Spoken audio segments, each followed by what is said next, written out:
And that's when that Chief Keef song first came out. Oh my god. That's that shit I don't like. Man, they blew me the whole fucking ride. That's all they kept playing. It was like it was like on repeat. And it irritated me so much. And that's when I knew, I was like, I know I can't like hip hop after this. I was like, this shit right here? I'm like, this is not music.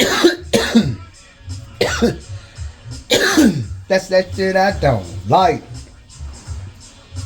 Nah, anything could be hip hop because the remix, you remember the remix? The remix had Kanye, it had Jadakiss on it. And Jada's so much of a hustler. Cause I've been through this, being a hustler. He said, running out of work, that's that shit I don't like. So it still was a great concept. Yeah, Slick Rick definitely one of the GOATs. I always compare that era with each other. Like in that era, you got Slick Rick, Big Daddy Kane, Rakim, LL, KRS-One, Cool G Rap. Who else was from that era? Ice Cube and them. And you know, I never really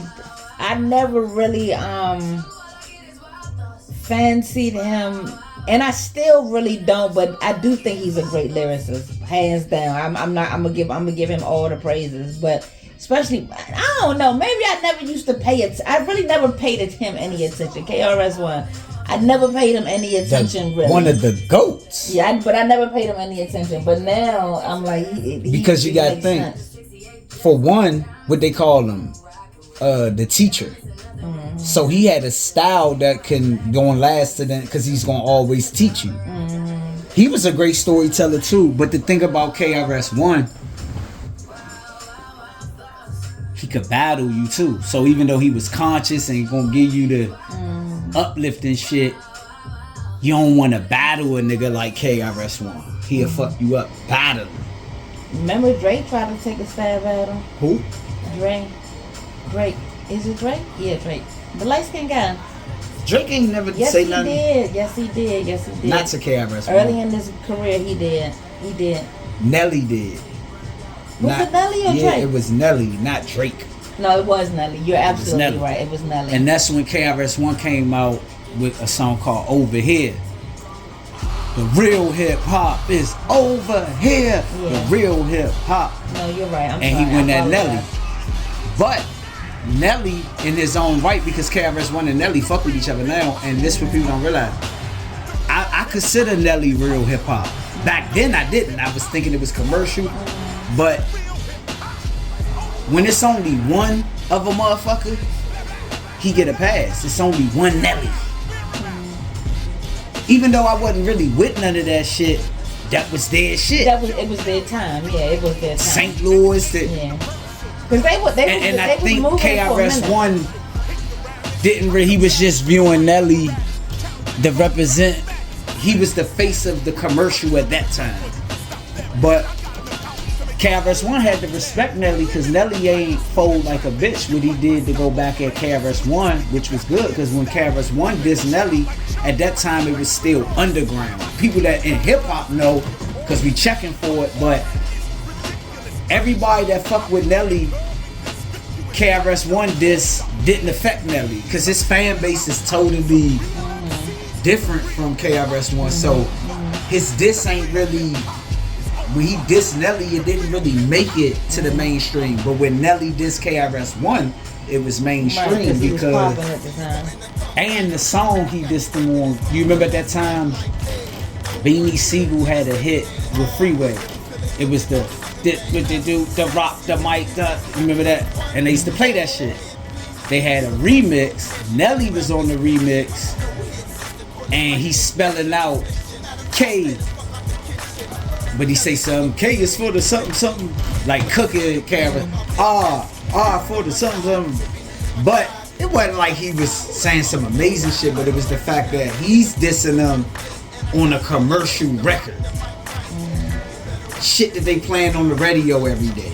Right. But that's why Nas, go back to Nas. I know so much about him. So Nas, this is the summer of 2002. The year before, Jay was legendary with the Summer Jam because that's when he had Prodigy on the screen with the ballerina shit. And that's when he say he in New York, and that's when he was performing Takeover, but he ain't do the Nas this. He was just like, y'all niggas don't want it with Hov. Ask Nas, he don't want it with Hov. But the people that was there, oh shit. So he didn't even have to say the verse. He just wanted to see how people react because he knew the verse of him dissing Nas on the album. I'm just saying how brilliant the nigga Jay was. But you know, Nas is that guy. So Jay-Z had an issue with Mobb Deep? Yeah, he did the song he dissed Nas on, the classic Takeover. This before people really knew Kanye, but Kanye the one who made the beat. Takeover. He got 4 verses on there. The first 2 verses, he's going at Prodigy for real. It's really Prodigy. And that's when at the end of the second verse, he say, y'all guys don't want it with Hov. Ask Nas, he don't want it with Hov. And then the next verse, he cooking Nas. But when he performed it live before the actual album came out, it was like exclusive. It was like a monumental moment. You can look that shit up on the internet too. They got it. They deep on stage. You know, this Jay in his prime. And he put the nigga on the big screen. Prodigy showing him, because you know at the time they had the gangster type rap. So Jay was trying to kill the image, like, you talking all this gangster shit and we got the pictures of you doing the ballerina shit. So everybody went up, oh shit, he got Prodigy on the joint. And he said Nas don't want it with, because they from the same hood. Nas was taking a beating at the time because this when it wasn't social media, so niggas didn't have to respond in 24 hours like they want you to do today. And you going back to back with the songs. Back then, a nigga had a 3-month reign of the shit. While Nas was cooking, then Nas took over with the ether. Now that was his. That whole year was a Nas year. So fittingly, he was the headliner of the Summer Jam. But Jay and them plugged in. I guess he made one of them phone calls. If y'all let this nigga perform the ether shit with his little shit that he had. Cause I think he had a mannequin. I think they had like a mannequin of Jay and Nas with the performer was gonna have the nigga hanging. You just said like he killing them with the shit. But Hot 97 said he couldn't do it. And Nas boycotted. So the people already got the tickets. He didn't show up. He went to Wendy Williams' station, Power 105, and did the exclusive because it was a big thing because he didn't show up. And he was like, I just want to tell my fans it's because of them. And what he say on the radio, he was like, he said, y'all gonna tell me what I can't do, but last year y'all ain't had no compassion when he disrespected my daughter's mother, when he did all these things. Y'all let him do it. But you know, Jay had power at that time. He probably hit him with, y'all let him do this type of shit. I ain't fucking with y'all. I ain't doing no concert for whatever the fuck they do. He was being a bitch. Yeah. So like by them not letting Nas do his shit, Nas went to Power 105. That's who does? He really did that? Who? Jay-Z? Yeah. He put stipulation, if y'all let him perform that shit or do whatever the fuck. So Nas didn't show up to the jump, but he did the exclusive. He going on Funkmaster Flex. He going on Wendy Williams. Nah, he was defending Williams. He was saying they jealous of Wendy. I think he was going on Angie Martinez. He went on camera. That's when he was going on. He was like, I'm bringing it up because he mentioned, and he said, and Nelly, you want to battle KRS-One? You can't be like Nas. You can't be like me or whatever the fuck. And then he went on Cameron. It's like classic hip hop moments. And of course he was going on Jay. But that's a moment in time that happened before. It's historic shit now. A lot of the new people don't know about those things, but I know. He was exposing how Funkmaster Flex take payola to play certain people records. And he was like, y'all got all y'all out here trying to sound like Jay, and you know, at that time and all this shit. So they really had it out for each other. Who, Jay and Nas? Yeah, that was a serious battle at that time. It ain't get violent, but it was a different type of war. Can I destroy your brand? That's another type of bullet. So it all started because Jay-Z started messing with Nas's baby mother? I don't think that's the reason. To this day, nobody really know the real. They just blame it on rap. Mm-hmm. Like ego. Mm-hmm. Two giants, who the best, that type of shit. But I think it's more ego and some behind the scenes type shit. And of course, yeah, I would feel some type of, the nigga fucking with his baby mother, yeah. That's why, okay, so after the Ether, when Jay-Z responded with the Super Ugly, right? Mm-hmm. Because they say Nas' baby mother, the girl we talking about, Carmen, that's her name, Carmen Bryan, she also used to talk to AI, Allen Iverson. Mm-hmm. So that's why, and she wrote a book. 50 Cent so petty, he was beefing with Nas at the time. So he funded Nas' baby mother to do the tell-all book. Mm-hmm. And she was just talking about AI had some great dick and Jay-Z dick was bigger than Nas and all this wicked vindictive shit. But Jay-Z on the song Super Ugly, he tell the nigga Nas, he say, me and the boy AI got more in common than just balling and rhyming. Get it? More in common. Talking about more dick in her. Mm-hmm. Cause her name Common. But I'm saying that's how slick Jay is as a rapper. That nigga said, me and the boy AI got more in common besides balling and rapping. You get it? More in common. That's what he said. Like, I was like, oh, this nigga slick. Yeah. So in New York, they had the radio shit where I think it was the Ether versus the Super Ugly. It should have been Ether versus Takeover, but anyway, the whole New York had to vote to see who was the king of New York. Was it Jay or Nas? And Nas had more votes, and he took and you think about it, and that was and Jay had to come back to the radio and like he said his mother made him apologize because the song Super Ugly. Remember, he warned him in the Takeover, you know who did, you know what. But by Nas still cooking him, then he came out with, I left condoms in your baby seat. You can't disown her now. Or something like he's just publicly being disrespectful to Nas' baby mother now. Jay was being disrespectful, yeah. Letting it be known. But it backfired. So people in New York that was voting, they was like, nigga, you trying to do the pop shit. You look like a fool. You mad at the nigga, so you gonna disrespect. Like, it went on him. They was just, he had bad press for that. And when Nas won and was crowned king, he had more of the votes. The nigga, they say Jay mother made him go on the radio and he apologized to Common and women, and just, it was just bad at that time because Nas clearly won the battle, and people at that time, Jay was running the game so much. Same thing that happened to Drake. I told people, I said not their style, but the Drake Kendrick shit was the same situation like Jay and Nas. Nas had kind of was perceived like fell off a little bit, wasn't really out there, but Jay was dominating so much and being arrogant with it.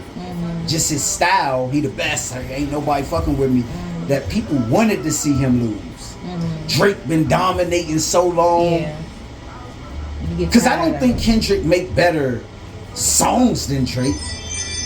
He definitely beat him in the battle, but me personally, whether somebody wrote that shit or not, when I'm thinking of music, I feel like Drake got more bangers than the Kendrick. I barely hear niggas riding to the Kendrick. Maybe in Cali they do. And there ain't no knock on Kendrick. I'm just saying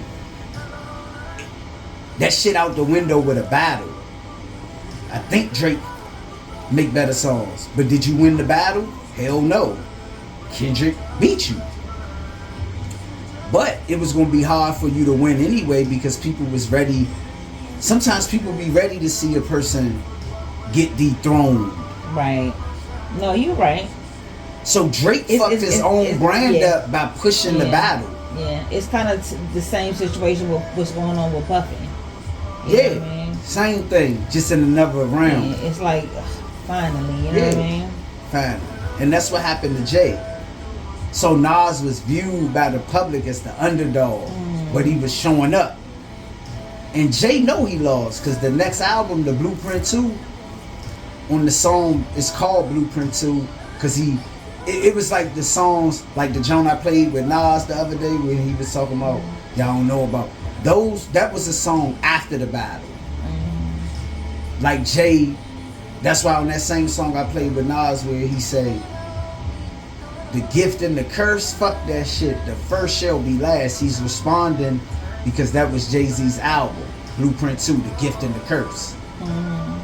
And in the album, the nigga Jay said, he say, since I will not lose, they tried to help him cheat. Now he trying to say they helped Nas, because he felt like Nas was just, he felt like he had factual shit. Like he was breaking down how you fell off, where he felt like Nas was just exalting him, like big lips and that type of shit. So that's what he mean, they try to help him cheat. But the nigga say, but even in defeat, so he knew he lost that battle. Impact wise, I remember those times when that Ether first came out. It wasn't disrespectful like Hit 'Em Up or No Vaseline, but it was right under that, because he ain't, he's cooking Jay.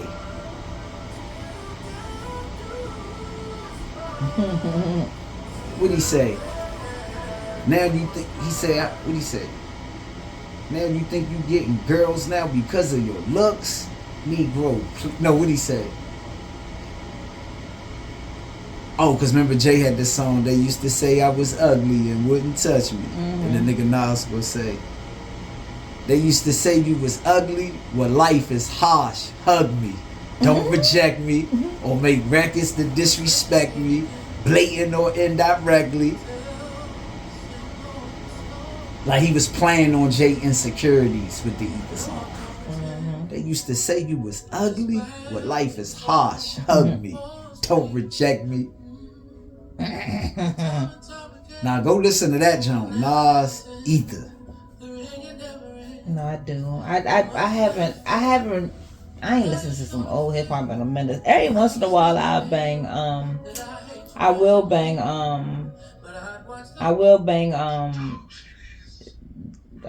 the Blueprint though. I definitely That's will my bang favorite the Jay-Z Blueprint. album. Yeah.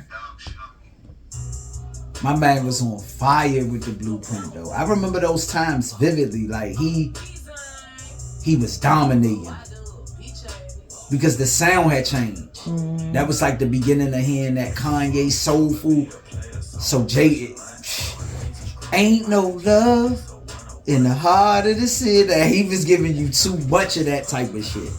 I think I bought the Blueprint and I bought the Chronic 2001. Yeah, I bought it at the same time. I bought both of them albums. That was another joint that was like that. A flawless album. Dr. Dre, the production. And I still miss you, Eazy. Nah, you shady as shit, Dr. Dre. Dr. Dre? So? Hell yeah. What you think happened? Why you say he's shady? I know it because I've always been in a position of boss. So sometimes, or the leader in my circle, and I notice we work the hardest. So sometimes when we elevating, some motherfuckers ain't paying attention to the work. So if you doing some shit and you nigga, I'm on this level for a goddamn reason. So some people could be jealous of that because they not in the position you in. So when I'm bringing that up to say, like, you view Dr. Dre Eazy-E. No. The movie, even though the movie probably wasn't all the way real, but a part of the movie, what happened? They had a dream. Eazy-E was already a street nigga that was older than him, that was getting money from selling crack out here. What did they do? They came to Eazy and said, invest in this. What did Eazy do? He invested in him. He met the Jew plug, cause he's the bread. Y'all niggas ain't the bread. But as soon as they elevated, they felt like they supposed to be on his level. I don't respect that. He the boss. He y'all homie too. Y'all would rather go let the white nigga be the boss. And I'm gonna tell you how they be telling it. Look at this shit that happened with Ice Cube. Look at the movie. He ain't fucked you over because you ain't signed nothing. You refuse to sign and you walk. But the reality of, I don't know the ins and outs, but the movie showed the white nigga said you could directly do the priority nigga. And you signed because we comfortable fucking with the other instead of our own homie being the leader. We get envy. So you didn't sign nothing. So he couldn't have fucked you over because you refused to sign. That's when they showed Jerry Heller, hey, do the 75. He didn't do it. But who, Ice Cube, in the movie, they show him and his men come with the bets. Who was that for? It was the white nigga. You don't get what I'm saying? But you saying Eazy-E fucked you over. No. The people that told you to leave Eazy-E is the ones that fucked you over. And that's why the movie showed you come in they motherfucking office with the bets. Because they fucked you over.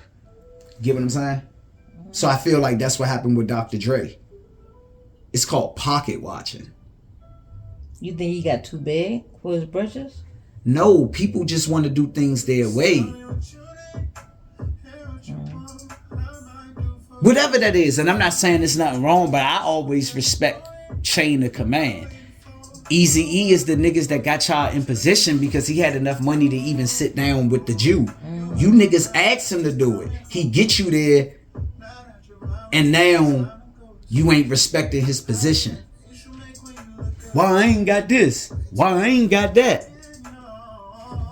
Look what you did. You left Eazy, got with Suge. You left Suge because the white man already know you the talent, which is Jimmy Iovine.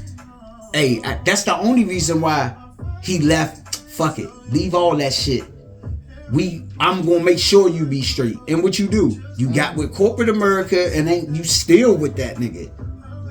So it's common denominator. You don't get what I'm saying? You turned on Eazy-E, then you turned on Suge. To get ultimately what? A hit of both of them motherfuckers. Yeah. That's what I think this shit be about. That's why I think later on in life, Ice Cube and Eazy-E was able to reconcile because Ice Cube started to learn the business and he realized, damn, I wish I like wrong. Because I think some of the shit he was doing was emotionally.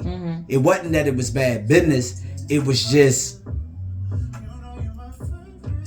fuck that Jew. Eazy-E viewing, he's really the nigga that know how to get money. These niggas ain't really no street get money niggas. They just had talent. Eazy-E is the only of him and MC Ren really was the real street niggas of the group. And that ain't no disrespect. That's just the reality. So Eazy-E already know y'all so worried about the Jew. It's worth this motherfucker getting his 20% on off top. They pocket watching. Why he getting that? We doing all the work. Right. They just don't understand the business. Now when they understand the business, that's what they saying about your ass now, Ice Cube. Oh, now you get it, Cube. Cause you in that position. And that's why I think him and Eazy-E was able to get back cool.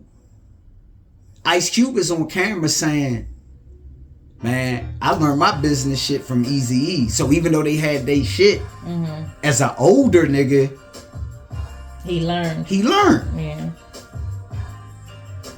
That's why they show the famous scene when they got cool and they ran into each other in New York. Because it was physical a little bit in the beginning, but you gonna charge it to the game because if you saying this on wax, it is what it is. But I think Eazy-E and Ice Cube really loved each other for real. For that time of what they created, and they got to get back cool because they was gonna do another NWA album, but he wasn't fucking with Dre. The movie line when they show him at the end, no, Eazy-E a street nigga. He feel like Dre set him up. Like you wanted my well-being to be harmed. You got that bitter. And I think Eazy-E had a bad rap. They just ain't understand business.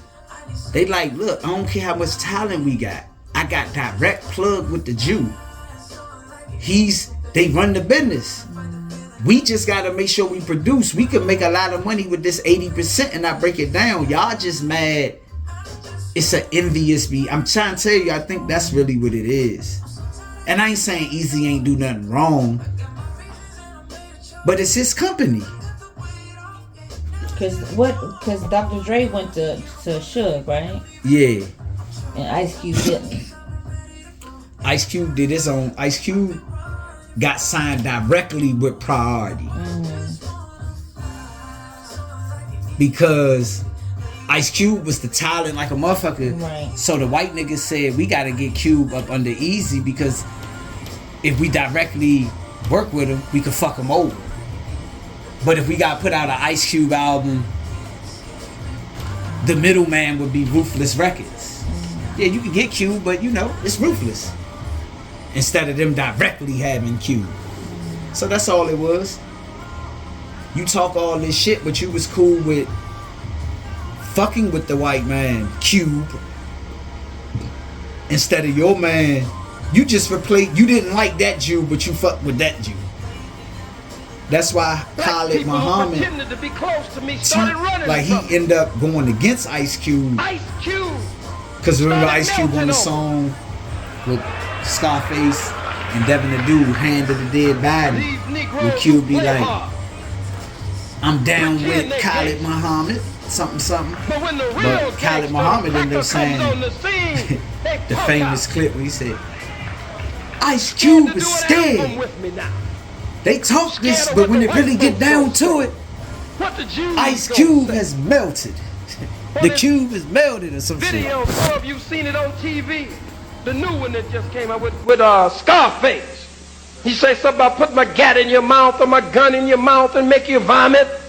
I'm down with Khalid Abdul Muhammad. But when it's time to be down with Khalid Muhammad, shot in both legs, assassination attempt against his life, ain't no goddamn Ice Cube nowhere to be found. He's melting somewhere on the sidelines. Punk.